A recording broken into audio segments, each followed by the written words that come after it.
Insyaallah, alhamdulillah pemirsa Soro Minang TV, malam hari kita bersuah balik dengan pemirsa nih Bang. Siap, Pak Ketua. Dalam rangka podcast khusus kita bersama salah seorang tokoh yang cukup terkenal di Kota Batam yang agak sedikit lebih konsen ini di bidang pendidikan. Siap.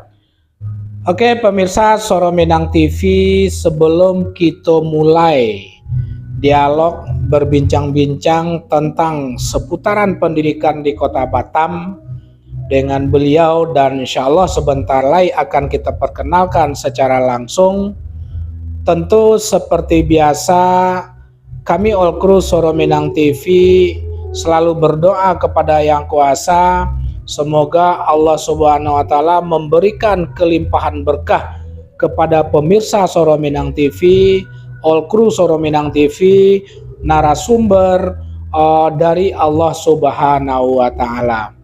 Dan selanjutnya pemirsa Soro Minang TV sadonya, kami juga tidak pernah bosan meminta kepada pemirsa Soro Minang TV untuk selalu men-share kegiatan atau program-program yang dilakukan oleh Soro Minang TV, baik itu fanpage dan channel YouTube Soro Minang TV, di-share sebanyak-banyaknya, di-follow akun tersebut, dan diberikan komentar, subscribe khusus untuk channel YouTube Soro Minang TV. Karena memang salah satu bentuk dukungan dari pemirsa seperti itu membuat Soro Minang TV untuk selalu bisa menjumpai pemirsa dalam berbagai macam program edukasi dan informasi apapun kepada pemirsa sadonya. Nah, tentu dengan kesediaan pemirsa melakukan memberikan dukungan tersebut, kami all crew Soro Minang TV mengucapkan terima kasih banyak atas segala bentuk dukungan-dukungan tersebut. Oke, pemirsa Soro Minang TV, seperti yang kami sampaikan di flyer bahwasanya hari ini kita dalam edisi Pak kameramen, tanggal 7 Juli 2023 telah hadir di studio kita. Siap. Pak Arianto. Siap. Ya kan? Yang alhamdulillah dengan segala bentuk kecerahan beliau hadir dalam studio untuk membicarakan tentang diskusi tentang pendidikan di Kota Batam. Untuk itu pemirsa Soro Minang TV, ikuti taruh live streaming kami di Suara Minang TV, Suara Urang Awak. Masya Allah. Mantap Bang. Oke, aman sinyal Fred? Aman ya? Oke pemirsa, kita berbincang-bincang dengan Bang Arianto. Assalamualaikum. Siap. Bang. Waalaikumsalam Pak Sapril, sahabat lama kami. Lama gitu ndak usua ya. Siap Pak Ketua. Terakhir kita seminar di Kadin ya. Seminar di Kadin. Iya ya. Iya siap. Ambo waktu itu menjadi komite bidang pendidikan di Kadin. Siap. Maka disposisi turun ke Ambo kan gitu. Dewan Suro ya. Dewan Suro. Dewan Suro. Iya. Yang jaleh, kami all crew Soro Minang TV mengucapkan terima kasih banyak pada Bang Arianto yang sudah bersedia jauh-jauh datang dari Bengkong ke studio kami Soro Minang TV, live streaming fanpage maupun di channel YouTube. Terima kasih, mudah-mudahan menjadi sebuah keberkahan juga kehadiran Abang di studio di studio kami pada malam hari ini. Oke, Bang. Sebelum kita memulai diskusi sehubungan dengan judul kita tentang masalah mutu pendidikan, peran komite dan peran, kalau kini istilahnya warga sekolah ya. Warga sekolah ya. Ini sesuatu yang baru. Ini sesuatu yang baru ya. Iya, permen yang baru lah istilahnya dalam kurikulum yang baru. Mungkin Abang bisa menyapu dulu pemirsa Soro Minang TV, sedikit memperkenalkan sedikit profil singkat Abang Arianto kepada pemirsa Soro Minang TV. Silakan Bang. Siap. Assalamualaikum warahmatullahi wabarakatuh. Waalaikumsalam warahmatullahi wabarakatuh. Selamat bertemu muka dengan dosa anak kita semuanya. Ya.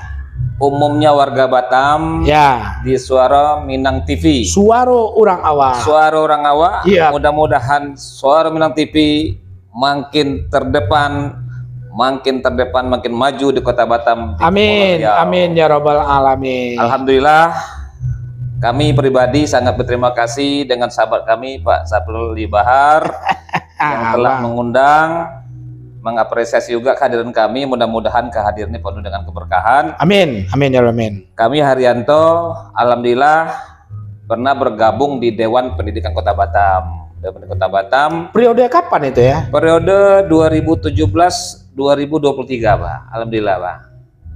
Berarti masih sekarang? Kalau Yure udah selesai. Tapi Ini belum rekrutmen. terpilih. Belum terpilih yang baru. Berarti Pak Dirman masih ya? Masih kami ya? masih gabung Oke, dengan Pak oke, Dirman. oke. Siap, lanjut. Kemudian kalau di masa-masa perjuangan Bapak Ibu Dun Sanak Sadonyo, kami sabaledo bale ya Pak Sapril. Beliau kepala sekolah di SMK BBS, kami bergabung di SMK Kartini. Iya. Alhamdulillah di pertemuan yang berkah ini dipertemukan di Suara Minang TV. Alhamdulillah. Khusus membicarakan bidang pendidikan. Nggak cip boleh cito belitik Siap. sekarang. Siap. Ya, kita kondisional. Kondisional. Memang satu hal yang harus disampaikan juga edukasi kepada pemirsa, politik bukan haram. Bukan haram. Justru wajib kita untuk ikut berpolitik. Betul. Minimal menggunakan hak pilih, ya nak. Siap. Kau jangan indak menggunakan hak pilih itu kau mau upek lah ke pemerintah, ya nak. Iya. Pemerintah ya banyak, ya kan. Betul. Sementara di pemilu tidak satu milih, ya kan gitu ya kan. Betul. Nah, oke. Golput. Golput, oke, Bang Haryanto. Sedikit, Abang setelah 5 tahun. Berarti ini di masa Periode akhir ketiga. periode ketiga. Periode ketiga maksudnya keterpilihan struktural Dewan Pendidikan. Kami ini Oke. periode ketiga, angkatan ketiga. Angkatan ketiga ya. Angkatan ketiga. Ini di akhir masa jabatan lah ya. Iya, 5 tahun ya. 5 tahun. Bang, sebelum kita berkonteks judul, langsung menghubungkan dengan judul, apa sih setelah selama Abang berada di dalam Dewan Pendidikan Kota Batam dengan teman-teman itu, apa yang menjadi problem dasar yang bisa Abang simpulkan tentang pendidikan ya, yang khusus lah, kita berbicara Batam aja lah kan begitu, Iya. yang ada di Kota Batam. Kalau menurut pandangan Abang sebagai orang yang satu memang berbackground sebagai pendidik, kita sama-sama berlatar belakang pendidik, dan yang kedua juga berbackground sebagai orang yang memang diamanahkan di bidang di dalam satu komisioner yang disebut dengan Dewan Pendidikan Kota Batam itu. Baik Pak Sapril. Ya.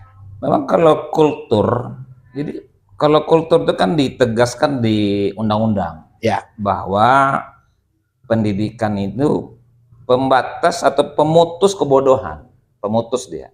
Makanya Undang-Undang Pendidikan Nasional itu bahwa pendidikan itu diwajibkan. Wajib seluruh lapisan masyarakat mengenyam pendidikan tanpa terkecuali Sampai usia tidak ditentukan. Oh. Nah, itu contoh. Kalau sekarang kalau kita sapa, pendidikan itu sudah dimulai dengan PAUD.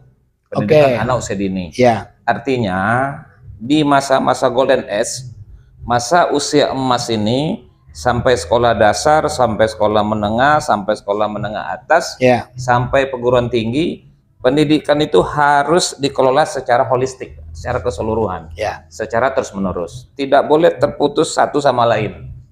Nah, makanya kalau jadi menjadi sebuah rangkaian. Jadi rangkaian, kalau di undang-undang itu akan ditegaskan bahwa seluruh lapisan masyarakat di Indonesia itu wajib untuk menuntut ilmu di mana saja, apakah struktur lembaganya di swasta, apapun itu di negeri. Betul. Nah, yang pemerintah ya. Nah, dan ditegaskan juga di kelompok-kelompok lain seperti kelompok disabilitas. Ya. Alhamdulillah hari ini penegasan pendidikan itu sudah dibagi dengan 3 kelompok. Oke. Kelompok yang mandiri itu orang-orang tua yang benar-benar mampu. Ya. Mampu mengikut sertakan anaknya untuk dididik di lembaga pendidikan. Betul. Kemudian juga yang kelompok kedua dibagi kelompok afirmasi. Afirmasi. Ya. Kelompok-kelompok tertentu. Contoh, 3% sekolah negeri swasta itu wajib menyediakan kuota untuk orang disabilitas. Itu afirmasi itu ya? Afirmasi. Ya. Kemudian di afirmasi juga ditambah lagi persentasinya di 15%, wajib juga mengasosiasikan orang yang tidak mampu. Orang tidak mampu tidak boleh tersingkirkan dalam pendidikan, Pak Safril. Kalau kita hitung dalam bentuk angka, jika satu kelas itu kita anggap 30, berarti berapa persen tadi Bang? Kali 20%, 12 orang. 12 orang itu wajib menerima orang yang tidak mampu. Tidak mampu. Oke. Tidak mampu. Yang disabilitas 3%. 3%. Berarti minimal ya 3 orang. 3 orang. Harus ada. Kalau memang ada kan begitu ya, tidak boleh tersingkirkan. Tidak boleh terputus dan tidak boleh tersingkirkan. Okay. Nah, ini yang banyak memang kadang-kadang di lembaga-lembaga sekolah yang telah terstruktur, yang sudah ada izin maupun yang tidak ada izin, Pak. Nah, ini perlu kita bahas juga nanti Pak. Sekolah yang tidak ada izin, belum punya NIB, belum punya izin IMB, belum punya izin dari rekomendasi dinas, mereka berani mendirikan sekolah. Ini banyak juga kerugian-kerugian yang diderita banyak. Nah, yang terakhir adalah kelompok afirmasi itulah anak-anak yang berprestasi khusus, Pak. Anak-anak berprestasi khusus ini masuk ke sekolah-sekolah menengah pertama dan atas, itu sudah dibuat ruang oleh pemerintah untuk bisa langsung masuk ke sekolah tersebut. Contoh, berprestasi di keolahragaan, berprestasi di seni, berprestasi di tahfiz Al-Quran, betul. Berprestasi dia di seni budaya yang memang sudah distandarkan dan dilombakan tingkat nasional, sehingga anak-anak itu berhak langsung masuk diasosiasikan di sekolah, Pak.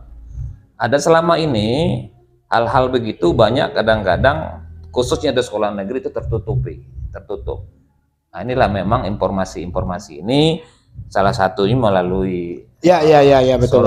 Ini Soro Kito Minang ini sangat membantu. Afirmasi ini harus kita selamatkan dulu. Yang terakhir tadi itukah yang disebut dengan jalur prestasi? Jalur prestasi. Ya, itu jalur prestasi. Betul, itu ya. Jalur prestasi. Jadi intinya adalah berdasarkan undang-undang secara prinsip sebenarnya sudah bagus untuk mengakomodasi segala bentuk lapisan masyarakat itu sendiri ya. Dengan kalau yang kayu oke lah mandiri. Mas carilah swasta yang gagal-gagal tuh nah. Bewang sekolah agak 2 juta sebulan, Pak, silakan, welcome. Yang SPM-nya sudah berbasis SPK. Betul. Apa itu SPM? Jadi kalau sekolah berbasis yayasan, kemudian sekolah berbasis negeri, SPK-nya Satuan Pendidikan Kerjasama, yang memang dulu disebut dengan pendidikan internasional, Pak. Internasional ya. SPK-nya seperti Mondial, Montisena, betul. Sekolah global, itu uang kuliahnya sampai uang masuk saja 40 juta. Silakanlah, yang penting bagaimana tingkat kemampuan orang tua. Pemirsa Soro Minang TV, ini sesuatu yang mungkin bagi sebagian kita cukup informasi-informasi yang seperti ini cukup jarang juga kadang-kadang kita dapatkan secara utuh kan begitu ya. Bang, nah khusus di Batam, sehubungan dengan pertanyaan pertama, apa yang menjadi problem dasar sebenarnya tentang pendidikan di mata Dewan Pendidikan tentang pendidikan yang ada di Kota Batam itu gitu. Kami menyoroti yang pertamanya masalah PPDB, Pak. Ya, PPDB ini kan pas nih. Ini PPDB ini informasi ini tidak masif turun kepada masyarakat. Ini kan sistem online ini baru berlangsung lebih kurang 3 tahun. Betul. Nah, sebagian masyarakat kita masih berasumsi bahwa sistem pendaftaran siswa baru di sekolah negeri swasta ini menggunakan sistem offline. Datang ke sekolah mendaftar. Iya, ternyata sistemnya sudah dibuat sedemikian rupa dengan relokasi Perwako, Permendiknas dan mengacu kepada Undang-Undang Pendidikan Nasional. Nah, Perwako itu menegaskan bahwa sistem pendidikan untuk SMP dan SMA itu wajib zonasi. negeri ya. Oke. Wajib zonasi. Ya. Nah, namun karena Batam nih kaumnya heterogen, kaumnya mobilenya tinggi Pak Sapril, kadang-kadang banyak kita temukan di lapangan dia berdomisili dulunya di Sagulung, kakak KTP-nya di Sagulung, dan dia udah pindah rumah 2 tahun ke Bengkong. Oke. Nah, ini kan temuan Pak. Mereka tidak akan bisa masuk ke sekolah di Bengkong. Tertolak oleh sistem. Karena KTP masih di Sagulung. Ya, dia tidak bisa terverifikasi, Pak. Betul. Nah, oh, dia langsung ya? Otomatis ya? Auto dia. Jadi, iya. 63 SMP negeri di Batam, di mainland itu ada lebih kurang 45, Pak. Semua terakses online semua sistem pendidikannya.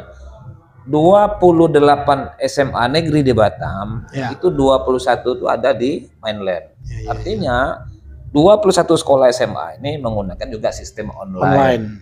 Nah, inilah yang memang yang pertama yang kita lihat masih adanya kegaduhan dalam proses PPDB itu. Contoh nih, Pak, di wilayah kita nih lokusnya kan di Sekupang nih. Sekupang ya. Kalau kami lihat Sekupang ini minimal harus berdiri 2 sekolah SMA lagi, Pak. Oke, ya. Sekarang baru ada SMA 1 dengan SMA 4. Dengan RDT dibuat oleh SMA 1 8 kelas RDT rencana daya tampungnya 8 kelas, ada 16 rombol, sementara orang masuk awal saja sudah mencapai 25 rombol, Pak. Ini kan bermasalah klasik itu, mulai dasar. Hampir setiap tahun ajaran muncul. Setiap ajaran, Pak. Makanya memang solusinya di sini harus berdiri satuan pendidikan baru. Nah, tapi mengayomi dan menyapa masyarakat yang hari ini bermasalah dalam zonasi ini, wajib kita putus masalah ini, Pak. Wajib kita putus. Nanti masuk politik tadi yang saya betul. Solusi seperti apa? Karena kadang-kadang memang nggak bisa dipungkirin. Apalagi cuman hanya berpindah tinggal kecamatan. Kalau pindah kampung dari kampung kemarin itu oke lah. Wajib hukumnya gitu merubah identitas kan begitu ya kan. Tapi kalau tinggal di Bengkong tapi KTP Sekupang umpamanya. Dan itu banyak, Pak. Ya, nah solusi seperti apa yang bisa dilakukan oleh pihak sekolah, Dewan Pendidikan atau orang tua, dinas pendidikan, bla bla segala macam gitu. Ada solusi yang paling ampuh, Pak Sapril. Salah satunya menggunakan sistem domisili, Pak. Oke. Dengan domisili ini wajib ditandatangani oleh lurah. Tidak hanya RT RW saja. Ya. Hanya makanya saya bilang mengurus pendidikan ini harus kita holistik, Pak, bersama-sama. Saya himbau sama kawan-kawan kami di RW, RT khususnya, ketika sesen PPDB, ayolah ada tambahan tugas baru dari bapak-bapak kami, khususnya perangkat RW, LPM. Ayo akumulasi anak-anak kita yang mau ke SMA berapa orang sih? Ya, betul. Nah, berapa orang yang ke SMK? Sehingga nanti ketika PPDB ini clear, Pak, tidak ada lagi masalah berulang-ulang. Betul. Masyarakat cemas, Pak. Dan hari ini masih ada lebih kurang 700 siswa belum tertampung dan masih terdata saja. Mereka belum tentu diterima di SMK 1, di SMK 2, di SMA 8, di SMA 25. Mungkin lebih dari 1000-an, Pak, yang belum terdata. Sementara tanggal 10 proses belajar mengajar sudah dilakukan. Nah, akhirnya nanti mereka dipanggil by offline aja. 2. Ini kan buat kecemasan juga, Pak Sapril. Nah, itu yang saya lihat masalah krusial sekali masalah PPDB yang kami lihat setiap tahun. Kemudian yang kedua, permasalahan mungkin kalau kita berbasis SPM, standar pelayanan minimal. Nah, kita nih kembali lagi ke RDT. SD itu maksimal satu rombel itu kan 28, Pak. Di Batam negeri, kalau di mainland itu rata-rata ada yang 45. Ya, betul. Ini kan ada lagi SMP yang 3 shift, Pak. Ada salah satu sekolah di Kabil itu 3 shift. Kita dulu tamat SMP tahun 85-86, sekolah kita udah modern, Pak. Kita udah punya lab fisika, kita udah bisa bikin bel, bikin jaring listrik segala macam. Ini 42 tahun yang lalu masih kita tertinggal jauh. Ini Batam, kota metro, Pak.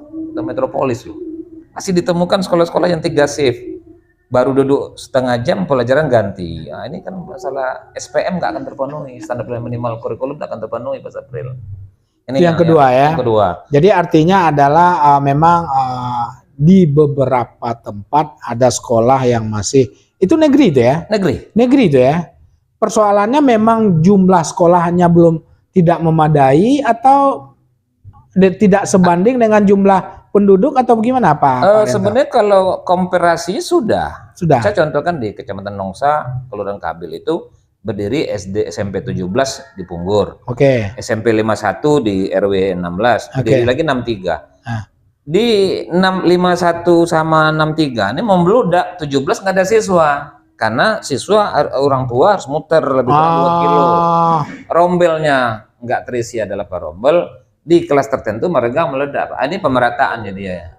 Pemerataan itu yang terjadi. Jadi artinya ada nggak kewenangan daripada Dinas Pendidikan, lu pindah sana, lu pindah situ, bisa dilakukan seperti itu? Bisa. Inilah memang edukasi ini harus selalu masif kita buat diskusinya secara berjangka,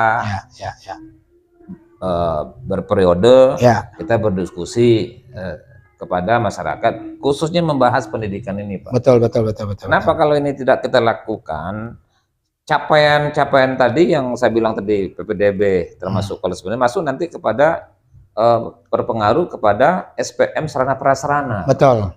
Satu murid itu kan satu toilet itu harus minimal 20 orang satu toilet. Betul. Nah, kalau muridnya banyak nanti 70 satu toilet. Nah, endorfinnya nggak dapat, kebahagiaan nggak dapat. Sekolah ini kan harus bahagia, Pak. Harus dopaminnya, serotoninnya, bahagianya harus penting gitu. Sekolah kan harus bahagia dulu, baru sistem kurikulum masuk ke dalam pikiran. Pemirsa Suara Minang TV, memang kalau kita kaji-kaji dan kita lihat, jujur dalam konteks aturan sebenarnya sudah sangat ideal. Ideal. Tapi memang kadang-kadang situasi-situasi, kondisi-kondisi di wilayah-wilayah, khususnya di Kota Batam, kalau kita berbicara hari ini, memang masih ada dalam tanda petik beberapa titik yang seperti Pak Arianto sampaikan tadi itu ya. Nah, kalau seandainya 3 shift, berarti logikanya berbicara mutu sudah nggak ada, sudah nggak efektif lagi kan? Oke, Pak Arianto, sekarang musim PPDB udah selesai kan untuk belum selesai? Belum ingkrah. Kalau SMA SMK belum? Ya, ini nih Dewan Pendidikan Kota Batam. Berarti memang termasuk SMK menjadi satu SLTA lah maksudnya. Sebenarnya kami ini de jure-nya kan hanya TK, SD, SMP. Betul. De facto ini tak bisa terhindar, Pak. Karena warga Batam. Karena lokusnya kan di Batam. Iya. Saya selalu berkomunikasi, alhamdulillah berkomunikasi baik dengan kawan kita Pak Dede. Iya, betul. Di SMK 5 Pak Endra DBNI. Teman-teman saya sapa semua. Saya tidak berhenti, malah saya di MPLS tahun ajaran ini, Pak. Udah banyak yang ngundang, Pak, untuk memberikan masuk materi-materi P5. Saya diundang, insya Allah saya diundang selalu sama kawan MAS. Saya tidak putus hubungan sama mereka. Betul. Oke. Sebelum kita membahas SLTA, di SLTA karena memang dunia kita sama, saya mendapatkan informasi yang sama juga dengan kondisi yang ada sekarang. Nah, di SD dan SMP dulu, bagaimana kondisi di PPDB tahun ini menurut Pak Arianto? Ya, kalau sistem di SD secara keseluruhan dari tahun-tahun sebelumnya jauh lebih baik. Sudah lebih baik ya? Jauh lebih baik. Jauh lebih baik. Nah, itu satu. Kenapa?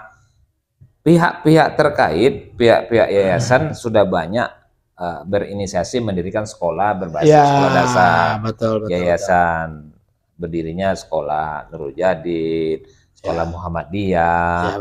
Malah banyak sekolah-sekolah swasta seperti Al Muhajirin itu bulan 9 udah tutup, Pak.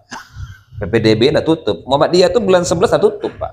Nah, jadi kalau kualitas swasta bagus, dia pasti akan dikejar orang. Akan dikejar orang. Malah mereka bisa menandingi sekolah SPK tadi, Pak. Betul. Yang disebut dengan internasional yang masuk puluhan juta. Iya. Terus diimbangi oleh kawan-kawan kita yang sekolah-sekolah yang swasta yang mumpuni. Artinya SD clear, Pak.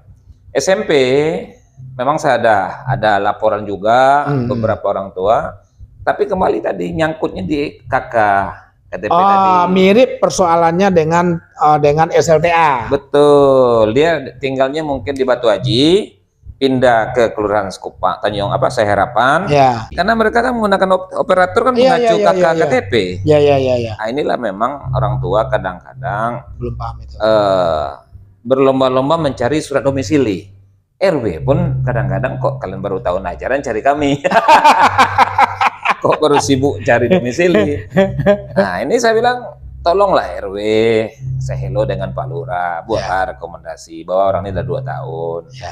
Nah ini mungkin perlu kita dorong, kita edukasi saudara-saudara kita, dan sanak gitu seluruhnya. Betul. Supaya lebih care terhadap administrasi pendidikan, khususnya masalah PPDB. Pemirsa Suara Minang TV, kita belum berbicara tentang masalah bagaimana menghasilkan pendidikan yang berkualitas ya. Iko baru input berubah. Input starter, Pak. Betul. Starter orang sekolah. Betul. Di masih berbicara tentang baru akan masuk gitu. Baru akan masuk gitu. Jadi bukan belum berbicara proses lah, Pak. Iya. Kalau berbicara proses itu sebentar lagi kita akan bertanya tentang itu ya. Nah, pemirsa Suara Minang TV, PPDB menjadi sebuah polemik yang setiap hari, setiap tahun itu akan muncul persoalan. Nah, kini masuk ke SLTA lah. Tadi SD, clear. Oke, clear. SMP clear. Persoalan termasuk clear lah dari sisi apa? Nggak dola menanggawa yang sampai tertolak bla bla bla yang begitu luar biasa ya. Tidak begitu apalah, mulai clear lah. Cuman memang SMK dan SLTA, informasi yang kita dengar pun di beberapa sekolah yang memang dalam tanda petik apakah itu sekolah yang dianggap masyarakat cukup bagus kah, terserah lah apa namanya. Karena emang enggak lah satu sekolah itu dah. Sekolah negeri tertentu biasa-biasa saja gitu ya kan. Nah, tapi kayak SMK 1, SMK-nya Pak Endra Debeni, SMK 5 atau 3 tuh ya? 5 tuh ya. Mungkin yang di Punggur 6. Sama Pak Muti masih seperti juga sekarang kasusnya. Oh, yang antre 300 orang, Pak. Apa Dewan Pendidikan memberikan rekomendasi kepada, ya walaupun berkata legalitas formal mungkin indak domainnya Dewan Pendidikan, tapi karena memang lokusnya Batam itu warga kita kan begitu ya kan, maka ada semacam tanggung jawab moral juga secara de facto Dewan Pendidikan Batam untuk memberikan memperhatikan tentang persoalan PPDB di SLTA itu. Tengok kalau contoh SMK 7 ya, RDT-nya paling-paling ada 8 rombel. Oke. 8 dengan estimate 30 ya maksimal? Iya, 36. Nah, berarti kalaulah SMP di Batam Kota saja, yang negeri saja 8, Pak. Melepaskan 10 sekolah kelas, Pak. Berapa, Pak? 80 rombel. Iya. Lah bisa bayang, Pak. Jadi saya bilang, satu kecamatan saja SMK 7 itu udah roboh, Pak. Saya hafal, saya SMP 6, SMP 10, SMP 31, SMP 28, SMP 50, SMP 12, SMP 43, SMP 42. Itu baru di Batam Kota, dorong lagi Bengkong. 3 SMP, SMP 4, SMP 262, SMP 30. Tarik lagi 29. Mereka berlomba-lomba ke SMK 7, ke SMK 1. Hari ini hampir seribuan belum terdaftar, Pak. Ini kan masalah. Ini seharusnya kita nih harus respect gitu. Pihak terkait harus cepat respect. Saya setuju RDT ini naik lagi 30%, Pak Sabri. Ketika RDT nanti naik di 30%, paling-paling yang tertolak itu paling-paling mungkin tinggal 400. Baru kita share nanti ke SMK 2. Kita share lagi nanti ke SMK 6. SMK 6 yang jauh, yang ngadu kami saja hampir 15-20 orang, Pak, yang ngadu ke saya. Padahal saya tinggal di Bengkong. Saya nggak bisa masuk ke SMK 6, Pak. SMK 6 berarti yang di Kampung Panau. Punggur kan? Kabil, ya. Kabil kan? Iya. Yang Mukti kan? Kampung Tua. Iya. Itu berlomba-lomba, Pak. Karena memang output siswa itu langsung diserap oleh perusahaan, Pak. Oh iya, betul. Nah, makanya kan orang tua ini kan sangat SMK tertarik. Industri itu kan? Iya, alat berat. Betul. Makanya iklan promosi sekolah-sekolah yang populer ini langsung diperhatikan orang tua, sehingga orang tua berlomba-lomba ke sana sekolah. Kalau ada 10 SMP saja berlomba-lomba masuk SMK 6 kali 8 rombel saja 800, RDT-nya 300, jebol. Nah, ampun, Pak. Ya. Ini tiap tahun. Ini memang yang kita perbaiki, rencana daya tampung yang kita perbaiki.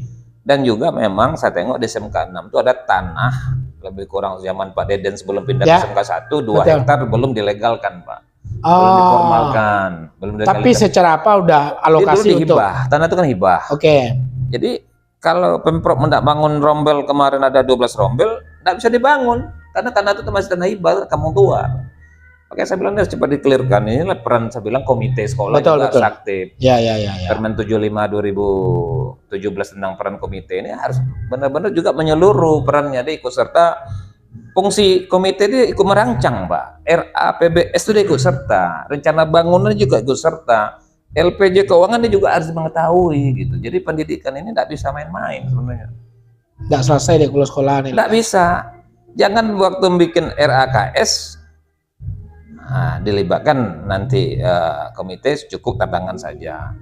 Begitu hal-hal yang krusial, pemeriksaan tidak pernah dilibatkan. Nah, ini kan banyak temuan hari ini kan. Nah, ini kita kan kasihan masuknya APH ke sekolah, banyak titik kelemahan, sehingga memang ini temuan penyimpangan yang dilakukan oleh pihak-pihak terkait seperti APH yang selama ini kawan-kawan kita terjebak di situ. Oke, Swanta, Pak Arianto. Kita coba membaca komentar ya. Sebelum kita setelah Iko ada beberapa hal yang perlu kita tanya beliau sehubungan dengan jujur sekali lagi masalah PPDB, apalagi di SLTA sekarang. Kalau tidak salah baca berita tadi, Dinas Pendidikan Provinsi Kepri, kan Pak Andi juga memberikan komen berita hari ini ya. Insya Allah akan memberikan ada solusi untuk calon-calon siswa yang masih menggantung dalam tanda petik. Sebelum rencana ada pertanyaan satu. Sementara di sisi lain awak yang biasa di swasta kosong. Kok perlu juga kita bahas kok. Betul tak? Betul. Swasta, bahkan banyaknya swasta yang dalam tanda petik tidak dapat murid kan begitu ya kan? Yeah. Oke, sebelum sampai ke situ, itu tugas Dewan Pendidikan juga. Dewan Pendidikan kok indak negeri saya diurusin kan gitu ya kan? Oke. Bapak Donald bin Rajab, sinyal wak gue yo baca. Cerah Pak Os malam gue ndak ada lah. Awak sorangnya. Mbak istilah Pak Fred gue main tunggal wak mau gini. Budes tidak hadir. Mindy Ernita, keren. Terima kasih Pak Fred. Assalamualaikum.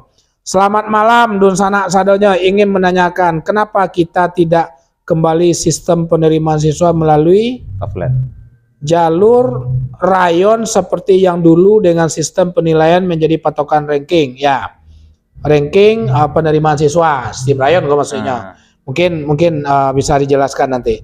Bu Desmani, assalamualaikum Pak Dewan Pendidikan dan Pak Os pendidik. Waduh, Pak Os pendidik lah nama. Waalaikumsalam Bu Des, selamat menjalankan tugas, datang kemari yo gitu malam kau beli durian beli ya. Pak Rianto mama pohon durian malam kok.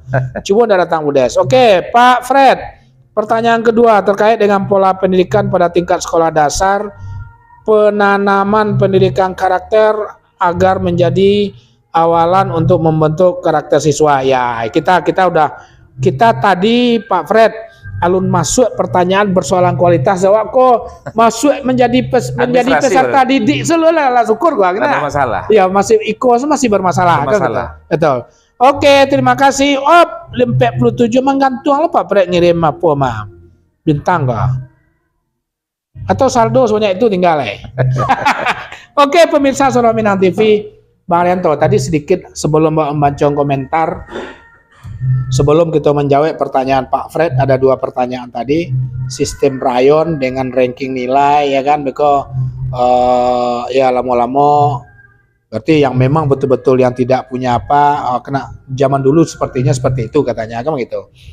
Tapi sebelum itu, tadi sempat ambo singgung, karena kita gue lebih menjadi praktisi pendidikan di swasta.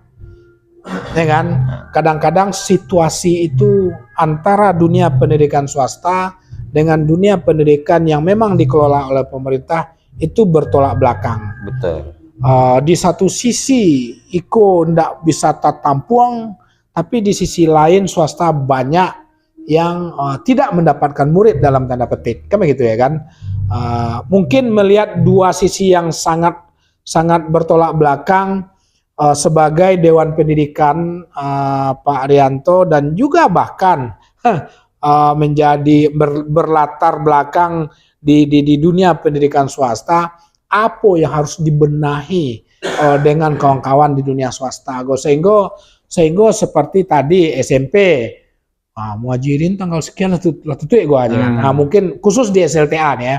Khusus di SLTA, pandangan Pak Arianto apa yang harus bisa dilakukan oleh teman-teman swasta ini sehingga kue itu bisa berbagi kepada mereka gitu. Kalau Pak Sapril, ya, kita harus sering tawaf. Kita harus tawaf pendidikan. Saya setuju sekali ajaran kita nih tawaf, melingkar gitu. Ya. Solah, berputar kita selalu terus menerus. Ya. Nah, kalau kelembagaan kita ada BMPS, Pak. Ada betul. BMPS. Saya termasuk pengurus BMPS kota dengan saya cuy, Mama Rehan. Nah, di provinsi itu ada juga kawan kita pengurus BMPS.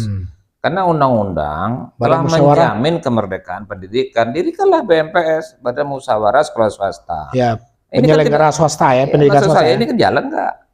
Nah, inilah yang perlu kita dorong, struktural yang telah diamanahkan oleh peraturan perundangan. Itu satu.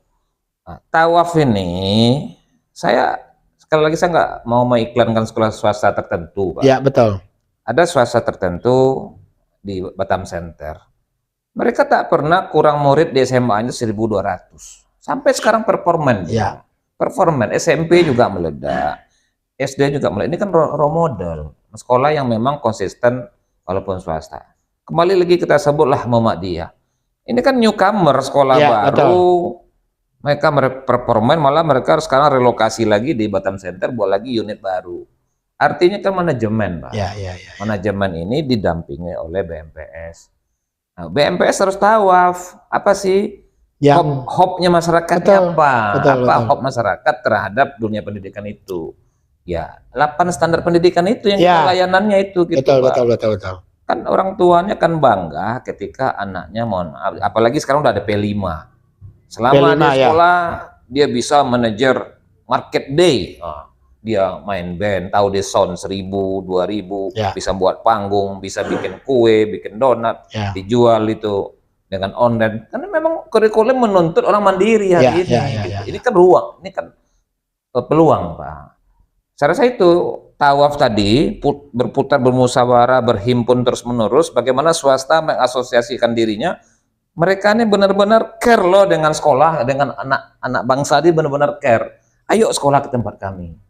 Ayo kami jadikan kalian juara pemain basket. Ayo, saya ingat di BBS dulu masih ada lapangan 3 point gitu. Saya masih ingat Pak sejarah pesantren itu. Dengan kesibukan Pak sebagai kepala sekolah kan. Gitu. Jadi simbol-simbol ini harus dimunculkan Pak di swasta. Apa keunggulannya? Keunggulannya apa? Itu yang terpenting ya. Itu yang lebih terpenting, tetap menggandeng BMPS. Itu yang kedua. Yang ketiga, siswa yang bersekolah di swasta ini kan alat kampanye, Pak. Iklan berjalan mereka ini. Contoh MHS. Mereka stabil, uang masuk 12 juta berebut, Pak. Berebut full. Tanya Pak Joni. Mereka di sekarang bulan 7. Bulan 5 mereka udah masuk ke section ketiga penerima PDB. Section 1-2 mereka udah dapat 7 rombol. Nah, ini memang perlu kita berdiskusi dalam asosiasi BMPS itu. Saya rasa itu mungkin, Pak. Saya tidak masuk ke wilayah betul. apa namanya kemapanan struktural yayasan, saya nggak masuk wilayah itu. Tapi ini hang tua. SD sekarang bisa masuk 5 juta SD-nya, Pak. Ibu-ibu kayak ibu muda-muda yang kaya semua sekolah di situ sekarang. SPP-nya 500. Dulu orang nggak kenal dengan Mama di orang tua. Sekarang didesain oleh Pak Yogi. Mereka bisa mampu menangani sekolah lain gitu, Pak Sapril. Betul. Luar biasa ya. Jadi artinya memang suka atau tidak suka, pertama yayasan dalam tanda petik, BMPS juga memang harus betul-betul melakukan pembinaan secara berkala lah ya. Berkunjung apa yang kurang tawaf lah ya, berkeliling lah ke seluruh di bawah naungan BMPS itu sendiri gitu. Jadi bukan dalam tanda petik muncul persaingan di antara, karena BMPS itu kan Yayasan A, yayasan B, yayasan C kan dari situ kan? Jadi istilah kata tuh bertanding untuk bersanding. Oke, Pak Rianto, Pak Pret tadi bertanya. Pertanyaan pemirsa, kenapa kita tidak kembali kepada sistem penerimaan siswa melalui jalur rayon seperti dulu dengan sistem penilaian menjadi patokan ranking penerimaan siswa? Komentar. Jadi memang azas keadilannya sudah ditegaskan di situ 80-20. Sistem penerimaan itu 80-20. 80 itu murni zonasi. Zonasi 80. Zonasi, kearifan dulu. Betul. Lokalnya. 5% itu prestasi. Ya, betul, prestasi. Perpindahan orang tua 5% juga. Prestasi non akademis 5%. Afirmasi yang tadi, disabilitas tadi 5%, artinya 20%. Nah, memang kalau ini kita bongkar, misal menjadi zonasi ini kita turunkan, ini kan fleksibel, Pak. Kembali ke musyawarah kita. Betul. Makanya memang teman-teman yang udah lama berpengalaman praktisi ini bisa kita ajak di diskusi di PGRI. Ayolah, jangan mutlak zonasi semua, karena kualitas pendidikan ini menjadikan masa depan bangsa, peradaban bangsa yang kedepannya lebih baik. Betul. Tidak bisa hanya pendidikanlah merubah sebuah bangsa. Betul. Jadi memang secara prinsip masih zonasi. 80-20. 20%-nya yang diberikan kepada yang dibagi 5% terhadap bidang-bidang tertentu. Prestasi, akademis, non akademis, disabilitas, pindahan orang tua. Pindahan orang tua, betul. Ada kasus lu teman awak dari Jakarta pindah, dia swasta memang, tapi kena memang ditugaskan ke Batam. Harus. Cuma kadang-kadang itu operator nggak mau mengerjakan. Nah, saya bilang nanti jangan kita pakai undang-undang keterbukaan informasi belum. Kalau kita undang KIP 14 bulan kan beda. Iya. Penegakan hukumnya dia. Oke.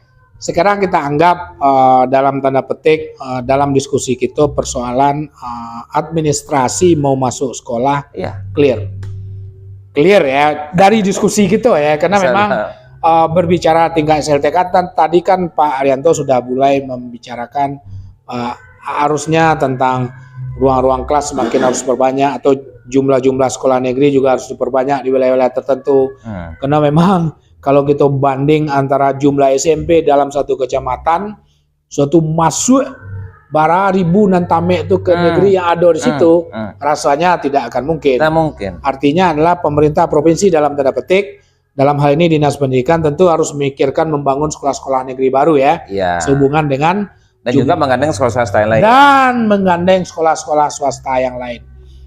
Oke, Bang, kita berbicara mutu. Dalam sebuah proses KBM,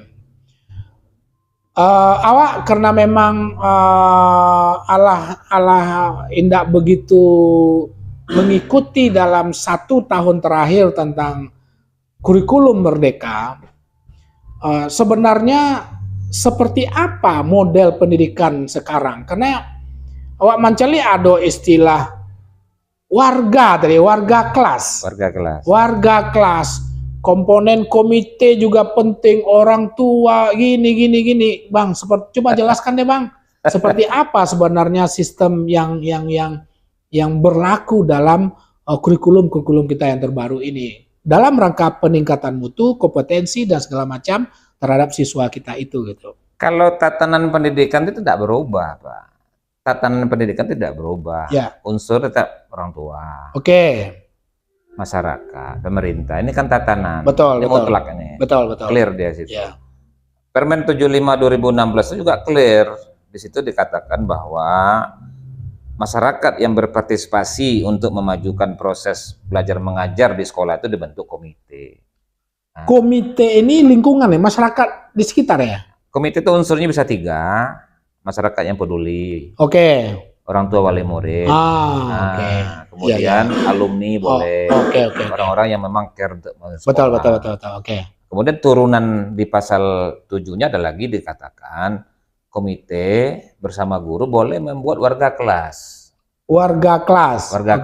Dia lokusnya lebih kecil lagi. Betul. Baik kelas dia. Ya.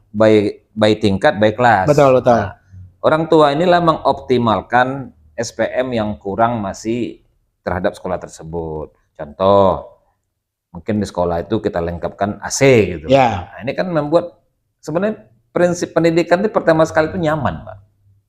Kenyamanan dulu, kebahagiaan. Ya. Jadi bahagia dulu, baru mereka memacai mutu gitu. Nah, jadi kalau udah masuk warga kelas desa berhimpun, cuman paradigma ekspektasi orang tua tuh beda-beda, Pak. Ekspektasi orang tua di negeri itu kan beda-beda. Yang penting anak saya sekolah sudah. Ya. Nah, yang kalau punya ekspektasi tinggi, ya. adalah aku nyumbang ngasih satu. Ya. Tapi di proses KBM mereka nggak peduli. Nggak peduli. Udah. Nah, makanya waktu sebenarnya kalau warga kelas itu bisa sangat berhubungan dengan P5. Contohnya, Pak Sapril bisa mempunyai skill bikin donat gitu. Ya. Nah, ini kan sekarang P5 ini ada ruang untuk bikin market day. Anak-anak mempunyai keterampilan life skill baru seperti jadi MC. Ya. Banyak situ soft skill ada, life skill ada di situ. Dituangkan di P5. Nah, inilah orang tua harus paham gagasan, konten, cita-cita pendidikan, mereka orang tua harus diundang. Maka di MPLS, sekolah-sekolah modern di Jakarta, Surabaya, Bali, MPLS itu orang tuanya ikut MPLS. Oh, terlibat dalam masa rangka pengendalian menyusun. Sekolah itu seminggu, ikut dia macam anak-anak. Desain sekolah itu dia ikut. Orang tua ikut, komite ikut, warga kelas ikut. Baru sinkron nanti dia, RAKS itu, muatan-muatan konten kurikulum. Ya. Nah, ini yang kita gagas ke depan. Kembali kepada orang-orang yang expert pendidikan lain bisa bicara ini. Betul. Saya lihat di SMA 5 Jakarta, orang tua tuh ikut 3 hari MPLS. Benar-benar care banget di sana orang tua itu ikut di MPLS. Gimana sih toilet anakku nih? Apa mau saya bantu? Nih anak saya titipkan moralnya, saya titipkan tanggung jawabnya, karakternya, budi pekertinya. Sound system bagus nggak? Udah sampai 10.000 belum sound di sini? Kalau soundnya 600, ya nggak bisa. Iya. Beda. Endorfinnya nggak naik gitu. Betul. Sampai ke situ, Pak, kita bahas. Jadi memang MPLS orang tua ikut, Pak. artinya memang harus keterlibatan ya. Orang tua itu sangat harus holistik. Jadi paradigma lamo yang penting dan sekolah nang dari jam sekian sampai sekian tuh tanggung jawab guru. Nggak bisa seperti itu lagi gitu. Nggak bisa. Sekarang guru mengelola kurikulum saja pontang-panting, Pak. Ya, betul. Karena mereka sudah by skill. Ya. Contoh nih, mereka bikin donat. Nah, ini mencari minyak donat itu harus ada ilmu tersendiri nih, tepung tersendiri, kompor gas sendiri. Bagaimana nanti ditayangkan donat itu di market day-nya. Ini kan ada 3 desain ilmu di sini. Nah, ini memang kembali lagi saya bilang MPLS sanak-sanak sudah itu ikut MPLS itu. Nah, intinya adalah sekolah itu. Betul, intinya adalah orang tua benar-benar dengan sistem yang ada sekarang benar-benar wajib hukumnya untuk terlibat langsung dalam proses KBM si anak. Benar, nggak bisa karena tuntutan tatanan kurikulum itu saya bilang tatanan kurikulum itu kita selalu dibicara SPM KKMK 7. Betul. Kita sendiri yang membuat KKM itu feodal. Seharusnya KKM itu harus 90 kriteria kumulatif. Udahlah, kamu SKL kamu 5 cukup lah matematika. Terutang lah sampai tua nanti udah SMA pun 6 saja matematika. Jadi maths-nya nggak masuk. Betul. Sains nggak dapat, seni nggak dapat, sport juga nggak dapat. Ini kembali kepada kualitas gitu. Tidak pernah habis kalau berbicara tentang pendidikan ya. Betul, saya bilang memang orang tua tak bisa lagi titip map, bayar uang baju pulang. Kita malah kebetulan saya juga pengurus komite di MAN 2 Bengkong itu. Oke, ya. Kita di tahun ajaran ini tetap kita lakukan tes, Pak, psikotes. Psikolog itu datanya kita kuasai sampai di kelas 3, sampai di kelas 12. Artinya jejak rekam tes ini menjadi raw kita untuk menata anak sampai di mana nanti arahnya. Ini ke kuliahnya ke budaya, ini ke seni. Itu kalau bisa setahun sekali dilaksanakan, Pak. Sehingga melalui psikolog ini kita bisa men-tracking kemampuan dasar mereka. Jadi tidak harus dipaso anak gue semua mata pelajaran harus nilai tinggi kan gitu ya kan? Bisa, Pak. Ternyata dia orang seniman. Mungkin matematiknya merah masuk ke dalam matematik. Tapi fotografer, wedding organizer kita bergaji 3 juta tiap satu. Itulah emasnya, itulah lumbungnya. Apa memang dari tingkat sekolah dasar itu sudah dibangun yang demikian ya? Kalau untuk SD itu motorik, Pak. Motorik, ya. kemampuan dia mandiri, Ya. kemampuan dia menyelesaikan diri sendiri, motorik. Makanya tes psikolog kalau anak-anak di bawah umur 6 tahun, seharusnya anak di bawah 6 tahun itu kita tes psikolog. Nanti motorik itu akan dikasih oleh dokter jiwa. Masuk di SMP, kelas 1 dites lagi, Pak.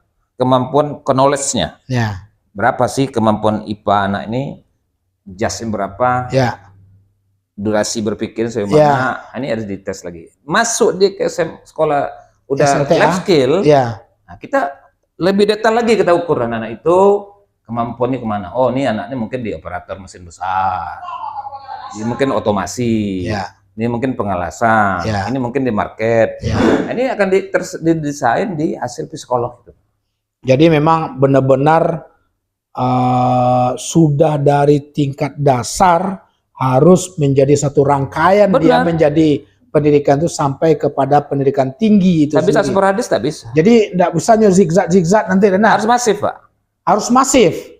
Pengukurannya harus masif dan itu berkala. Before SD, Ya. SD kelas 4, Ya. SMP kelas 1, Ya. SMA, SMK kelas 1 itu wajib dites psikolog. Malah sekarang eselonisasi pejabat struktural di Pemko aja pakai eselon. Tes sekarang, Pak. Kapsek sekarang tes sekarang. Ya. Baru beberapa hari ini mereka melakukan pengetesan, mengukur kemampuan mereka sembosnya mana, kesabarannya, tingkat kemana, intelektual segala macam memang harus diukur. Pemirsa Suara Minang TV, dalam berbicara tentang dunia pendidikan, seperti kesimpulan akhir bagi kita untuk bisa menjadikan seorang siswa itu bermutu di level pendidikan apa saja, memang benar-benar kita sebagai orang tua secara khusus ya Bang Arianto ya, harus mempunyai perhatian dan keterlibatan aktif terhadap proses KBM di level pendidikan masing-masing anak-anak kita. Kan itu jadinya. Betul, Pak. Tak bisa diabaikan, Pak. Tak bisa diabaikan lagi seperti itu zaman-zaman dulu. Tatanannya itu harus di angka 85, Pak. Oh, iya. Tatanan itu 85. Jika perlu perfect, Pak. Jangan lagi KKM, saya nggak setuju lagi kota Batam Metropolis nih KKM 70. Kita nih udah terdoktrin hanya angka 70. Iya. Kumulatif. Bapak kepala sekolah kan berapa dulu taruh KKM? 70 juga? Iya. Karena takut tidak lulus UN, takut kualitas menurun. Saya bilang, kenapa belajar tuntas itu sekolah ramah anak didoktrin, deklarasi sekolah ramah anak, belajar tuntas, tidak ada bullying, tidak ada segala macam. Ini memang harus kita selesaikan dengan lingkungan yang luas. Anak-anak tidak lagi di prank, tidak ada lagi dibully, anak semua dapat layanan. Kembali ke SPM lagi pasal satunya kan. SPM udah masuk belum? Udah ada kolam renang enggak sekolah itu? Iya. Udah track lari enggak? Ada lapang basket enggak? Ada lapang olahraga enggak? Ini banyak unsur-unsur terkait. Makanya mengalahkan sekolah SPK hari ini yang mereka menggunakan kurikulum Inggris, ya mereka memenuhi unsur-unsur itu. Memenuhi unsur-unsur itu ya. Unsur-unsur dipenuhi mereka dan memang berbiaya mahal. Nah, kembali yang Bapak cerita tadi, ini will politik itu ada. Bang, ada ujung kebijakan apapun lah bagusnya sebuah apa, kalau ndak ada kebijakan politik itu tidak akan pernah bisa begitu mulus semua itu akan berjalan kan begitu kan. Pasti ada sebuah kebijakan dari sisi politik tentang persoalan itu. Bang, apa misi jangka panjang Bang Lego? Waraso kalau berbicara pendidikan per hari ini mungkin kalau kita mungkin lah hitung 20 tahun kate lah nah. Siap. Betul ya? Iya betul. Lah hitung 20 tahun kate kita berbicara pendidikan. Mulai dari Dewan Pendidikan pertama dulu Bang Hardi ya. Pak Hardi. Habis itu Pak Indra. Ya Roni ya kan. Iya. Nah dan lain-lain. Nah, ke depan apa mimpi Abang sebagai orang yang benar-benar sangat peduli terhadap dunia pendidikan dan dengan jalur apa bisa kira-kira abang bisa wujudkan mimpi-mimpi abang itu gitu. Makasih Pak Sapril, ini udah seksinya agak beda nih. Kita pasti punya mimpi Jadi kan. kata orang kalau merubah sistem, masuklah ke dalam sistem. Ya betul. Jika merubah sesuatu, masuklah ke dalam sesuatu. Ya betul. Supaya sesuatu kali gitu. Betul. Nah, jangan apa-apakan dulu, jangan apa kali. Kita nggak Ya, mau betul, gitu. betul, Kita nggak mau betul. blunder gitu bahasanya. Ya. Masuk ke sistem, Pak. Saya cara pribadi sangat berkeinginan masuk ke sistem. Sehingga ketika ada dalam sistem, hal-hal yang tadi pelanggaran-pelanggaran administratifnya bisa kita anulir sedemikian rupa. Karena pendidikannya dia layanan. Ya betul. Layanan ini punya hak masyarakat. Tak boleh kita abaikan layanan ini. Layanan itu hak normatif, hak absolut masyarakat. Tidak boleh diabaikan. Tidak ada anak yang tidak sekolah. Saya tadi ditelepon oleh pihak SLB Negeri, Pak, yang tidak tertampung di SLB Negeri di Balai Permen itu 40, Pak. Tolong mohon minta teleponnya nomor gubernur. Saya telepon Bu Sarifah, staf ahli pendidikan. Ya. Nah, langsung difasilitas oleh Pak Abu Sarifah tadi malam, berkali-kali dia telepon saya, tolonglah Pak, 40 orang loh Pak, orang masuk sekolah SLB loh Pak. Ini sekolah yang memang perlu diperhatikan. Artinya, mimpi yang Bapak sampaikan tadi, kita harus masuk dalam sistem, supaya sistem yang seperti starting masuk sekolah ini, kita anulir sedemikian rupa, sehingga tidak ada lagi kita temukan help desk di sekolah itu benar kecil Pak. Ya. Sebenarnya help desk itu harus luas di sekolah. Ya. Meja pertolongan itu, betul. kan ditaruh kecil aja di pojok 1 meter. Orang tua nggak tahu tuh meja apa. Iya. Saya bilang, kalau saya di Komisi 4 itu, saya taruh itu help desk, meja bantuan, taruh layanan di situ, sampai pulang harus. Kita tengok di imigrasi sekarang luar biasa, Pak. Iya, betul. Pengadilan negeri sekarang luar biasa. Ya, Pengadilan agama juga layanannya udah standar betul. nasional. Pendidikannya belum. Maksud saya harus sistem. Kita harus dalam sistem. Nah, berhubung dengan masuk ke sistem, apakah aktif ke dalam politik, caleg dan segala macam itu? Harus masuk. Masuk ya. Saya udah berikhtiar. Ya. Insya Allah, ya mungkin didengarlah semua sana betul. Saya berikhtiar.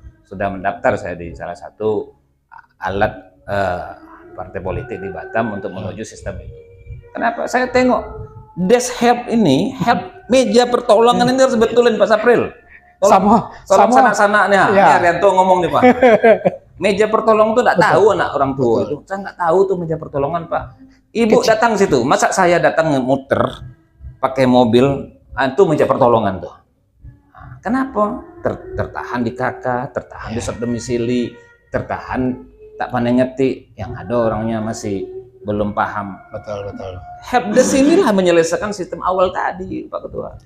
Jadi artinya kalau bahasa dulu tuh kotak saran ya, lebih tidak ya? Itu aktif, itu langsung Pak. ya? Itu reaksi Pak, aksi langsung Pak. Ya? Aksi ya? Respon ya? Respon akibat orang tidak terdaftar. Mohon maaf nih, kan banyak orang single parent. Betul. Surat cerai tidak ada. Ya. Nah, ini menjadi alat juga orang tak lulus. Belum banyak Pak masalah Pak. Memang kalau kita berdiri, sebenarnya filosofi sebuah pendidikan itu contoh saja, mencontoh. Contohlah yang baik, role model. Kita butuh sekolah-sekolah yang memang memberikan contoh yang layak pada masyarakat, dan masyarakat itu tidak tertindas terhadap informasi gitu Pak. Itu yang kita harapkan. Ini mohon maaf nih teman-teman kita, kami lagi rapat, nggak bisa dijumpai si A, si B nggak dijumpai, si C nggak dijumpai. Akhirnya kemana-mana orang tua ini mencari, mohon maaf, menggendong si A, menggendong kota dewan ini, menggendong camat, menggendong lurah. Ini sampai 1,5 bulan Pak. Dan ini berlarut, kasihan kan? Ini kan salah satu pendidikan itu juga memutus mata rantai pembodohan. Gitu. Mudah-mudahan Pak Arianto mimpi yang tadi itu menjadi sebuah kenyataan, masuk ke dalam sebuah sistem. Amin. Mumpung di tahun 2024. Amin. Kalau memang kalau memang bersedia sabuan sajalah partainya apa ya kan, mudah-mudahan nggak jujur. Ambo karena memang sekali lagi seperti Pak Arianto bilang di awal, satu-satunya yang membuat, salah satu yang paling penting yang membuat bagaimana Indonesia ke depan itu adalah masalah pendidikan. Pendidikan Pak, merubah pendidikan. Betul. Jadi tidak akan mungkin yang namanya generasi yang nanti akan menjadi calon pemimpin masa depan tuh sekolahnya antah berantah kan mungkin. Betul. Itu menjadi tanggung jawab kita yang hidup di Masoiko, terutama bagi orang-orang yang selama ini memang care dan hidup dalam dunia pendidikan itu sendiri. Betul. Betul ya Pak? Ya? Betul. Oke, pemirsa Suara Minang TV, sebelum terakhir lah, pas. Quality 60 time. menit. Quality time ya. Nah, ikulah yang Suara Minang TV. Siap. Suara Minang TV seperti mimpi kami Ba'a orang yang duduk di kedai kopi tapi mempunyai sesuatu yang bisa dibawa pulang gitu. Siap. Sesuatu yang berarti. Sesuatu yang berarti. Siap. Nah, sebelum berakhir pemirsa, ambo calik-calik Michelle Kurnia, keren Pak Dewan. Satu kursi dari P3 Dapil Bengkong. Oh, amin. Ya buka rasio deh kawan. Amin. Amin. Bagian dari sebuah perjuangan ya kan. Doa kawan-kawan. Insyaallah. Doa kawan-kawan. Mantap, betul. Pemirsa Suara Minang TV, 60 menit kita berbincang-bincang tentang bagaimana proses situasi PPDB baik dari SD sampai kepada tingkat SLTA yang terjadi di Kota Batam, solusi-solusi dan termasuk bagaimana peningkatan mutu pendidikan itu sendiri yang tadi sudah dengan sangat gamblang beliau yang sudah 5 tahun menjadi Dewan Pendidikan Kota Batam tentu sangat kompeten di bidang apa yang dimaksudkan. Dan terakhir tadi beliau pemirsa Suara Minang TV dengan sebuah pertanyaan yang sangat sejuk sekali, apa mimpi dan insya Allah akan ikut berjuang di tahun 2024 bagaimana mimpi-mimpi semua kendala-kendala tentang dunia pendidikan itu beliau punya power untuk bisa menyelesaikan itu secepat mungkin. Siap. Sebelum kita tutup, Bang Haryanto, silakan closing statement dulu. Silakan sampaikan apa yang ada dalam hati, apa yang mau dituju dan seterusnya. Setelah itu baru kita tutup. Silakan. Dun sanak sadonyo di Suara Minang TV. Pertama, tatanan pendidikan ini tidak bisa kita rubah. Betul. Tatanan itu 3 pilar. Masyarakat, pemerintah, sekolah, betul, masyarakat, pemerintah. 3 poin itu tidak bisa dihindari. Tatanan nggak bisa hilangi. 1. Yang kedua, kualitas pendidikan sangat relevan dengan kemajuan tatanan kebangsaan. Yang ketiga, pendidikan memutus mata rantai kebodohan. Nah, makanya kita bersama-sama kita di Batam, saya Haryanto berkeinginan ikut serta bersama-sama kawan-kawan yang pihak-pihak terkait melalui lembaga yang disahkan oleh pemerintah, melalui partai politik. Insya Allah Pak Sapril di tahun 2024 akan maju dari Bengkong Batu Ampar sebagai caleg Partai Persatuan Pembangunan. Nah, ini media untuk kita menuju ke situ. Betul. Nah, ada tadi beberapa hal kerisauan kita di PPDB ini, hanya sebuah desk help meja pertolongan saja kita nggak dibuka. Betul. Nah, kita butuh transparansi daripada sebuah proses belajar mengajar. Kalau transparansi ini muncul, sehingga kekhawatiran anak-anak untuk menuju mengoptimalkan dia anak-anak berkualitas itu akan tercapai. Di Batam ada anak juara 1 poli bisa sampai di SEA Games seperti Nanda. Artinya habit Batam ini, masyarakat Batam yang heterogen ini, yang beragam ini, memungkinkan orang berkompetisi dan akan lahir para bintang-bintang, mutiara-mutiara yang mengangkat harkat martabat orang tuanya. Kota Batam sebagai bumi tanah Melayu, kota madani, dan akan dinikmati oleh seluruh lapisan masyarakat Kota Batam. Amin ya rabbal alamin. Semoga apa yang menjadi cita-cita insyaallah Allah ijabah hendaknya. Amin. Oke, pemirsa Suara Minang TV, tidak terasa 60 menit kita berbincang-bincang dengan beliau. Memang lagi musimnya kok di awal mau awal tahun ajaran ya. Dewan Pendidikan Kota Batam bersedia hadir dan datang ke studio untuk berbincang-bincang dan nge-share segala bentuk informasi-informasi terutama tentang masalah PPDB yang terjadi di Kota Batam. Tentu harapan kita masyarakat benar-benar harus proaktif di dalam rangka bagaimana semua sistem kependidikan itu berjalan dengan baik endaknya, yang berakhir kepada sebuah mutu siswa-siswi atau anak-anak kita di dalam proses pendidikan di jenjang-jenjang tertentu. Oke pemirsa Suara Minang TV, dalam pertemuan kali ini kami all kru Suara Minang TV, Ambo Safril Yubahar dan kameramen Pak Fred beserta narasumber sahabat Ambo, Pak Arianto, waalaikumsalam warahmatullahi wabarakatuh, pamit undur diri. Siap. Dari ruang pemirsa Sadonyo, kok adonan salah dari awal sampai akhir, tentu kita minta maaf. Minta maaf. Ya kan? Dan mohon dukungan bagi pemirsa yang care dengan dunia pendidikan terhadap perjuangan yang insya Allah akan diperjuangkan oleh Pak Arianto nanti lewat jalur-jalur politik yang telah beliau sampaikan tadi. Demikian pemirsa Suara Minang TV, kami akhiri dengan Assalamualaikum warahmatullahi wabarakatuh. Suara Minang TV, suara urang awak. Luar biasa. Makasih.